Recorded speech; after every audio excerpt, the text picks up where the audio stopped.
नमस्कार, NMF news पर आप सभी का बहुत स्वागत। मैं हूं आपके साथ अभिषेक पुंडीर। इस वक्त देश में चुनावी मौसम चल रहा है। 4 राज्यों में विधानसभा के चुनाव हैं, लेकिन हरियाणा और महाराष्ट्र की चर्चा सबसे ज्यादा है, क्योंकि दोनों ही जगह मौजूदा वक्त में बीजेपी की सरकार है। हरियाणा में तो 10 साल से सरकार है और महाराष्ट्र में किस तरीके से 2 पार्टियां टूटकर बीजेपी के साथ आई वो सब जानते हैं। तो बात आज महाराष्ट्र की करेंगे, जहां अब शिंदे सरकार की तरफ से एक बहुत बड़ा फैसला लिया गया और फैसला यह लिया गया कि राज्य माता का दर्जा गाय को महाराष्ट्र में दे दिया गया। महाराष्ट्र हालांकि दूसरा राज्य बना है जिसने गाय को राज्य माता का दर्जा दिया। इससे पहले उत्तराखंड सरकार 2018 में ऐसा फैसला कर चुकी है और अब 2024 में, मतलब विधानसभा चुनाव से ठीक पहले मोदी सरकार की तरफ से यह बड़ा कदम उठाया गया। इस फैसले को मोदी सरकार का या फिर कहें एकनाथ शिंदे सरकार का ऐतिहासिक कदम बताया जा रहा है।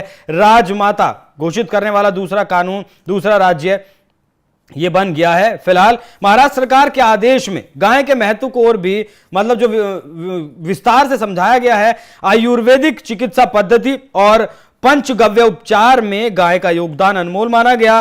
पंचगव्य पद्धति, जिसमें गाय का दूध, मूत्र, गोबर, घी और दही शामिल हैं, विभिन्न बीमारियों के इलाज में इनको उपयोगी बताया गया है। इसके अलावा जैविक खेती में गौमूत्र का भी व्यापक रूप से उपयोग किया जाता है। हिंदू धर्म में तो गाय माता का स्थान दिया गया है, विशेष स्थान दिया ही गया है। गौ माता हिंदू धर्म में कहा जाता है। भारतीय संस्कृति में गाय का बहुत योगदान रहा है, जैविक खेती में योगदान है और सरकार के फैसले की अब सामाजिक संगठन सराहना भी कर रहे हैं। लेकिन इस खबर का एक और पहलू भी है और वो पहलू है कि उद्धव ठाकरे फिलहाल, अगर आपको याद हो तो महाविकास आघाड़ी के साथ हैं और महाविकास आघाड़ी में जो दल हैं कांग्रेस, एनसीपी और उद्धव ठाकरे की शिवसेना, बाला साहेब ठाकरे।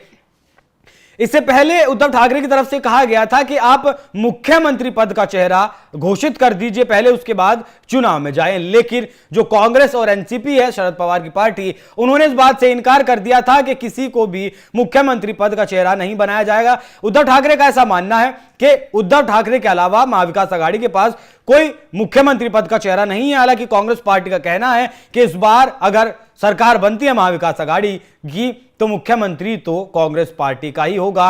वहीं शाख बचाने की, लाज बचाने की जो नौबत है वो बीजेपी के लिए भी आ चुकी है, क्योंकि जिस तरीके से लोकसभा चुनाव का रिजल्ट रहा वो कहीं ना कहीं बीजेपी को परेशान करने वाला। हालांकि अगर इस बात को ऐसे देखें कि एकनाथ शिंदे जब उद्धव ठाकरे से अलग होकर बीजेपी के साथ आए, उसके बाद पहला चुनाव हुआ लोकसभा चुनाव का, उसमें स्ट्राइक रेट ज्यादा रहा एकनाथ शिंदे का, क्योंकि लोकसभा चुनाव में 21 सीटों पर चुनाव लड़ी उद्धव ठाकरे की पार्टी, 7 सीटों पर जीत दर्ज की। वहीं 15 सीटों पर शिवसेना एकनाथ शिंदे की पार्टी चुनाव लड़ी और 8 सीटों पर उसने जीत दर्ज की। हालांकि अजीत पवार एनसीपी का वोट ट्रांसफर ना तो ले सके और ना ही बीजेपी के पाले में ट्रांसफर कर सके। तो जो फिलहाल कवायद चल रही है, एक तरफ महायुति, दूसरी तरफ महाविकास आघाड़ी।